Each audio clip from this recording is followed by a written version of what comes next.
छत्तीसगढ़ में प्रवर्तन निदेशालय यानी कि ईडी की कार्यप्रणाली के खिलाफ कांग्रेस ने कड़ा विरोध जताया है और ईडी कार्यालय के बाहर प्रदर्शन भी किया। कांग्रेस नेताओं का आरोप है कि केंद्र सरकार ईडी जैसी संस्थाओं का दुरुपयोग कर विपक्ष को कमजोर करने की साजिश रच रही है।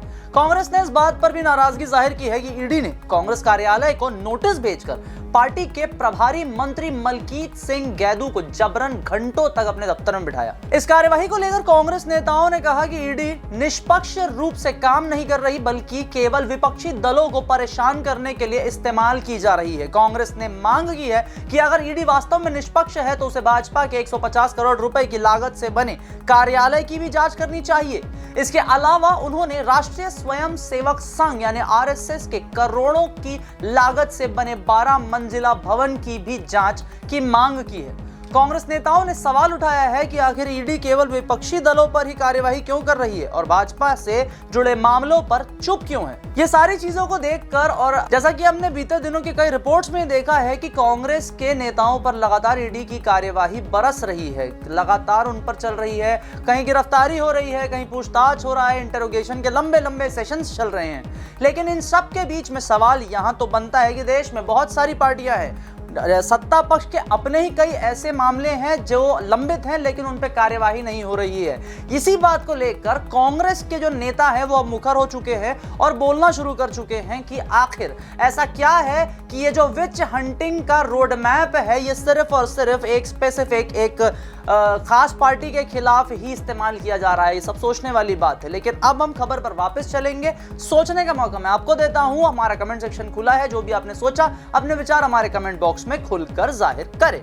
नेता प्रतिपक्ष डॉक्टर चरणदास महंत ने कहा है कि यह दुर्भाग्यपूर्ण है कि ईडी अब कांग्रेस के दफ्तर तक पहुंच गई है और लगातार विपक्षी नेताओं को परेशान कर रही है। उन्होंने आरोप लगाया है कि भाजपा सरकार ईडी जैसी संस्थाओं का अपने राजनीतिक फायदे के लिए इस्तेमाल कर रही है और विपक्षी दलों को कमजोर करने की साजिश रच रही है। महंत ने कहा कि केंद्र सरकार डबल इंजन की सरकार के नाम पर सिर्फ एजेंसियों का दुरुपयोग कर रही है। उन्होंने कहा कि भाजपा सरकार खुद सूची बनाकर ईडी को देती है और फिर उनके इशारे पर छापेमारी की जाती है। यह काफी गंभीर आरोप है लेकिन नेता प्रतिपक्ष द्वारा लगाया जा रहा है। कांग्रेस नेताओं ने आरोप लगाया है इन सब प्रकार की कार्यवाहियों का मकसद विपक्ष को बदनाम करना है और उनके काम में बाधा डालना है। महंत ने आगे कहा कि भाजपा केवल ईडी और सीबीआई जैसी एजेंसियों का इस्तेमाल करके सत्ता बनाए रखना चाहती है, लेकिन जनता इस साजिश को समझ चुकी है और आने वाले समय में इसका जवाब देगी।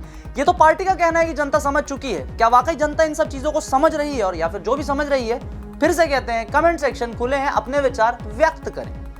वहीं पूर्व मुख्यमंत्री भूपेश बघेल ने कहा कि ईडी केवल वहां जाती है जहां उसके आका भेजते हैं। उन्होंने आरोप लगाया कि ईडी का मकसद केवल विपक्षी दलों को परेशान करना है, जबकि असली भ्रष्टाचार के मामलों को नजरअंदाज किया जा रहा है। उन्होंने ये भी कहा कि देश भर में मनी लॉन्ड्रिंग और भ्रष्टाचार के कई बड़े मामले हैं, लेकिन ईडी उन पर ध्यान नहीं दे रही है। बघेल ने कहा कि भाजपा सरकार ईडी का इस्तेमाल अपने राजनीतिक विरोधियों को दबाने के लिए कर रही है और यह लोकतंत्र के लिए खतरनाक है।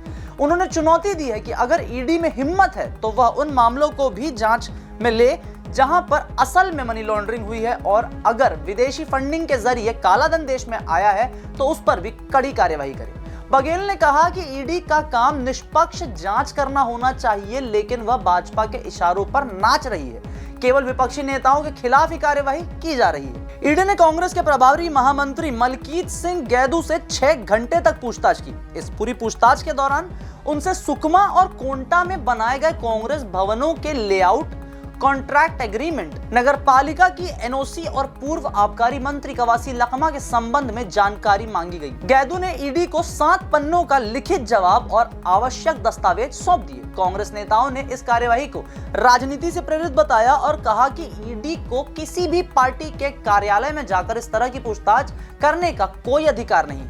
गैदू ने कहा कि ईडी ने उनसे व्यक्तिगत सवाल नहीं पूछे, लेकिन कांग्रेस के वित्तीय मामलों को लेकर लगातार सवाल किए गए। कांग्रेस नेताओं ने कहा कि यह साफ दिखाता है कि ईडी भाजपा के इशारों पर काम कर रही है और कांग्रेस को बदनाम करने की पुरजोर कोशिश कर रही है। एआईसीसी सचिव और छत्तीसगढ़ प्रभारी जरीता लैथफलांग ने कहा कि भाजपा सरकार पूरी तरह से सरकारी तंत्र का दुरुपयोग कर रही है। उन्होंने यह भी कहा कि पिछले 15 महीनों में भाजपा की सरकार न्याय और प्रशासन को पूरी तरह से ठप कर चुकी है। भाजपा को अब सिर्फ विपक्षी दलों की जासूसी करने में दिलचस्पी रह गई है और ईडी तथा सीबीआई जैसी एजेंसियों को हथियार के रूप में इस्तेमाल किया जा रहा है। कांग्रेस नेताओं ने कहा कि यह पहली बार हो रहा है कि जब किसी राजनीतिक दल के दफ्तर पर केंद्रीय एजेंसी ने इस तरह का दबाव बनाया है। प्रदेश कांग्रेस अध्यक्ष दीपक बैज ने कहा कि ईडी ने भाजपा के इशारे पर कांग्रेस के वरिष्ठ पदाधिकारियों को घंटे तक जबरन बिठाकर रखा और यह बेहद आपत्तिजनक है। उन्होंने कहा कि ईडी अब भाजपा के अनुषांगिक संगठन की तरह काम कर रही है, जो पूरी तरह से अस्वीकार्य है। कांग्रेस ने स्पष्ट किया है वे इस अन्याय के खिलाफ संघर्ष जारी रखेंगे और ईडी तथा सीबीआई के दुरुपयोग के खिलाफ आवाज लगातार उठाते रहेंगे। तो ये थे छत्तीसगढ़ में ईडी की कांग्रेस के विरुद्ध की गई कार्यवाही के बाद कांग्रेस की प्रतिक्रिया, कांग्रेस के नेताओं की बातें, उनके आरोपों पर अपडेटेड रिपोर्ट। वीडियो पसंद आए तो इसे लाइक करें, शेयर करें, चैनल को फॉलो सब्सक्राइब करना ना भूलें।